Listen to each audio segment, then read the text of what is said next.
ఆఖరిగా ప్రార్థన చేసుకుందామండి.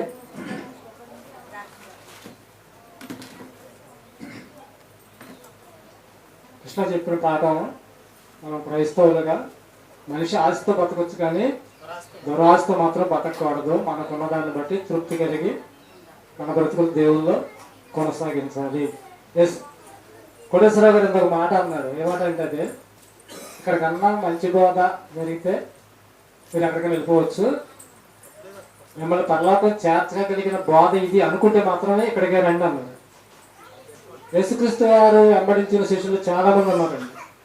చాలా మంది ఉన్నప్పటికీ కూడా యేసుక్రీస్తు వారి మాటలు అర్థం కాక పాటించలేక చాలా మంది వెనుదిరిగిపోయారు కదా, చాలా మంది వెనుదిరిగిపోయారు. అప్పుడు యేసుక్రీస్తు ప్రభువు వారు ఒక మాట అన్నాడు. ఏమన్నాడు?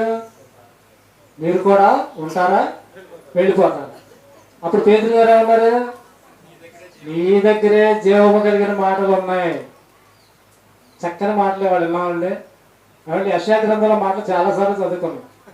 ఈ రోజు కూడా కొడుకుంటే పరలోకి వెళ్ళిపోతారని చాలా మంది అనుకుంటున్నారు.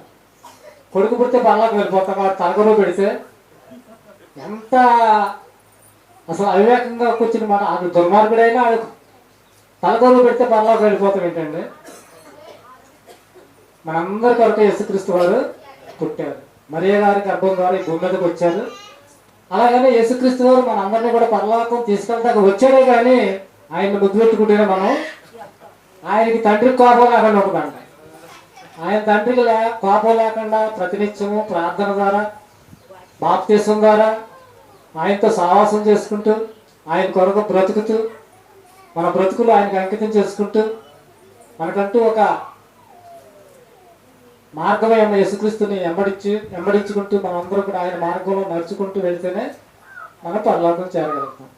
అలాగే తెస్సలోనికీయుల మొదటి పత్రిక గురించి కూడా ప్రసాద్ రాశాడండి. వాళ్ళు అనేకమైన శ్రమల్లో అంగీకరించారంట.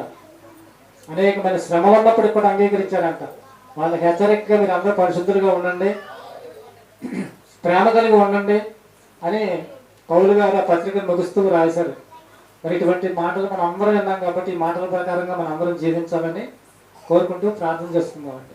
మహాపరిశుద్ధుడు అయిన తండ్రి, నీకు వందనాలు, స్తోత్రాలు. ఆయన ఇప్పటి వరకు నీ కుమారుల ద్వారా మంచి మాటలు మాకు అందించారు తండ్రి. ఈ మాటలు విన్న మేము నాయన వాటిని హృదయంలో భద్రపరుచుకొని, వాటిని నాయన మా హృదయంలో ఉంచుకొని వాటి ప్రకారంగా జీవించి నాయన నిన్ను సంతోషపెట్టి, అయ్యా నువ్వు చెప్పావు తండ్రి మా అందరి కోసం యేసుక్రీస్తు వారిని భూమి మీదకి మాకు శిశువుగా మీరు పంపించారని, మరి ఆయన ముద్దు పెట్టుకుంటేనే మేము పరలోకం వెళ్తామని, అంటే ఆయన చెప్పిన మాటల ప్రకారంగా వాక్యానుసారంగా మేము బ్రతికి పరలోకం చేరాలని మీ ఉద్దేశం కనుక తండ్రి, అట్టి రీతిగా మేమందరం కూడా యేసుక్రీస్తు వారిని ఆయన ముద్దు పెట్టుకునే వాళ్ళంగా ఉండి ప్రతినిత్యము వాక్యంతో మరి సంఘ సహవాసంలో మేమందరం నాయన కలిసికట్టుగా ఉండి నీ కొరకు మా బ్రతికి పరలోకం మేమందరం చేరగలిగే భాగ్యం అందరికీ అనుగ్రహించమని యేసుక్రీస్తు వారి శ్రేష్టమైన నామంలో ఈ ప్రార్థన మీకు సమర్పించుకుంటున్నాము తండ్రి. ఆమేన్. మన తండ్రి అయిన దేవుని దయ, కుమారుడైన యేసుక్రీస్తు వారి కృప, పరిశుద్ధాత్మ దేవుని సహవాసము సదాకాలము మనకు తోడుగా ఉండి నడిపించును గాక. ఆమేన్.